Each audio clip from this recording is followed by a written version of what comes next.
Hey guys, what's going on? Welcome back to the channel. We're playing Paladins again today, and I decided to make the flank ranking of the champions on here since you guys showed a lot of support for my sport champion one. So I just want to say, like I said last time, in case you didn't hear it or if this is the first video you're watching, these are just my personal opinions, so you might have a different opinion, and I am basing it like on the sport I did it, how they actually can heal. This one, the flank, it's going to be on how good they can flank. Like how viable they are actually as a flanker, playing the role, not just being a damage troop. So for that reason, number 9 is Zen. Now this one, I might be a little biased personally because I despise Zen, and I don't really think he's actually a flanker. His whirl ability is his only ability to really get behind the enemy lines. It's not really a movement ability that much. Bellow, I guess you could argue, is an escape, but it's kind of hard to get behind the enemy lines to feel the need to escape. And I've seen people run like Zen as their frontliner, honestly, just because that overpowered counter, which does get lower a little bit in 63. But I just don't really like playing against Zens, and I don't like playing as Zens. I just feel like he's kind of, I don't know. I don't like Zen. So Zen comes in at number 8, coming in at number 7, and this is what I was talking about, not actually being a flanker, is Lex. Now, I really do like Lex. I think he's a good champion on here, but he is broken and overpowered, and people don't use him to flank. People actually use him as just like a damage, and they can do it very efficiently because of that legendary card. That's the one most people run, and so it's 30% on top of already doing 400 from each pistol, and you can just melt people. You can even melt frontliners with him. That's the one I run, but that is lowered, I think. Yeah, it was 40%, got lowered to 30%.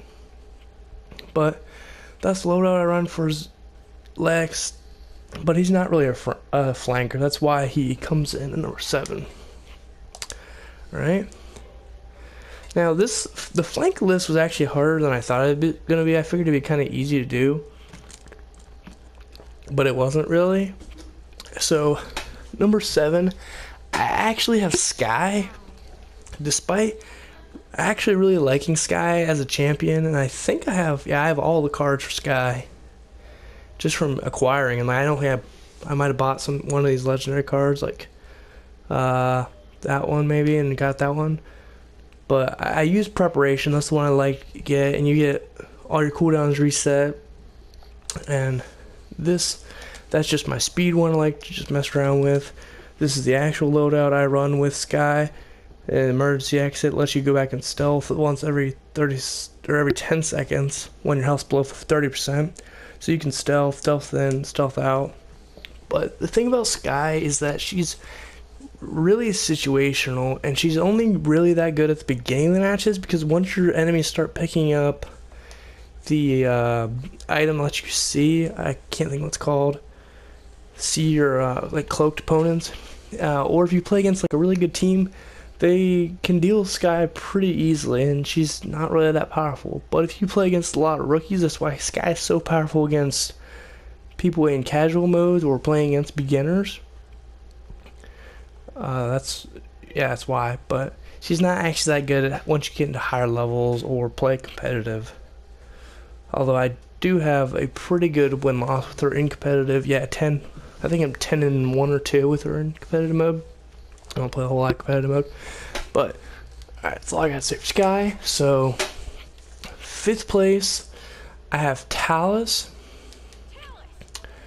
And the reason Talus comes in, even though people have used him, I've seen it a lot in the esport or the competitive esports. They actually have started picking up and using Talus. Talus doesn't have any vertical mobility. He doesn't really have that much horizontal mobility either. Really, he has blitz upper, his like little dash forward, but it's not really that big of a dash compared to like Maeve's dash or like her lunge, or pounce, I think it's called. When you pounce forward at him, lunge forward. but he's not that far. But the thing that puts Talus up farther is that rune of travel. He can get in, deal a lot of damage with his overcharge, and then teleport out safely. So he does have that going for him, but he does struggle sometimes to get behind the enemy line to actually fulfill his role as a flanker. So next up at number 4, I have Maeve. And yeah, I know Maeve's only level 3. How could I have Maeve that high? I never really played as Maeve, and when I first started, I really struggled to use her, and then they patched her and they made her better. And I just recently restarted playing with Maeve. I made this loadout for her. It's a lot of, you get more health for prow and more for pounce, and it did work pretty well. And the thing about Maeve is she's really quick. Like, she's not really that easy for beginners to use. Like when I said, when I started playing as this game when I first got it, not when it first came out, but I really struggled to use Maeve because she does take some practicing and used to because of remote movement abilities. She moves around quickly, but yeah, her ultimate's really good to separate like opponents. You can just pick them off individually. Helps you with that a lot easier. But once you play like higher level people can actually still hit you.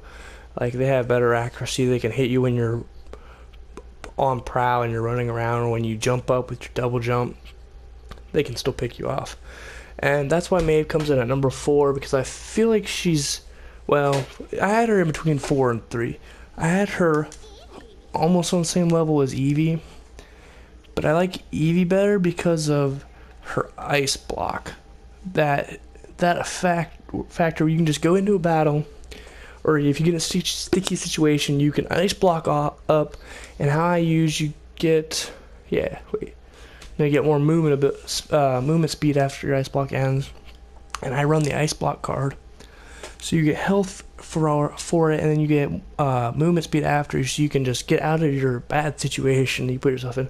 Whereas when you're with Maeve, you can try to run out of it with like your 9 lives and get some health back, but more often than not, you'll probably die before you can manage to get out of it. And Evie does a lot of damage behind the enemy, and she does it pretty quickly, similar to Maeve. That's why I kind of had those two at 3 and 4, kind of interchangeably. You can pick them whichever you want, and they both work pretty well. So yeah, those two, I don't think they're still quite on the same level as my 1 and 2. Now, coming in at number 2, which is pretty controversial because I feel like a lot of people really think Androxus is the top flank champion, even though they did nerf his nether step in 62, I saw. But he is really powerful, and there's several reasons. Either one of these legendary cards are really good. Not many people use Darkstalker, I don't think. That one you do 50% on top if you do a headshot, so you're already doing 580, so 50% of that would be 270 on top of it, or 290, sorry, not 270. 290 on top of that, so you're at 870 damage. So that's a lot of damage. A lot of damage for a single shot, and semi-auto, so you can do it really quickly. And his nether step allows him to get behind enemy lines quickly. He can shoot and then get back out of enemy lines quickly still, because it has a 3-use ability, which is nice for him. And also, similar to Evie, when he gets behind enemy lines, he has that reversal. If he's in a bad situation, he can absorb the shots and shoot them back at people. And then, of course, his ultimate is super powerful. Well, his ultimate is kind of situational, I think. People think his ultimate is super good, and you just, but you hear it. He flies up, and he's just like a target right above you. Everyone looks up, and you just get killed. Or I usually kill an Androxus most of the time when they use their ultimate before they can kill me. So that's part of the reason Andro comes at number 2 for me. Also, just kind of personal preference, like I said. So number 1, you guys might have guessed it, is Buck. Now, since Buck got updated in OB61, he is my favorite flank champion, without a doubt. He's just so dominant, and This is the loadout I like to run with him. You can just jump into a spot, get a kill, get your cooldown back, jump back out. With that stomping ground one, have that cooldown already lowered a little bit, then you get more health. I do like that street sweeper you reload faster because it only has 4 shots. You are reloading a lot, and if I'm like playing around a casual, I might pick up deft hands, but when I'm actually like playing competitive or trying to actually win the match, help my team, instead of just getting a lot of kills, I usually pick up cauterizer. And so what makes Buck so good is, like I said, he has that leap where he can just jump up and over. He has that vertical mobility, and he can get behind enemy lines and just pick apart the small people back there. And then he has that recovery where if he gets in a bad spot, he can get a little bit of health and get his leap back and leap back out. Or you can turn the battle in your favor. Like if you're about to die, you use that recovery correctly and you can get enough health back to win the fight. Now his shotgun does a lot of damage. It does 800 damage. And then his net shot does 200 damage. You're already at 1,000 damage from a net shot and 1 shot. Now, for legendary cards, I kind of go back and forth from bounce house and ensnare. It just kind of depends on the situation, the match I'm in.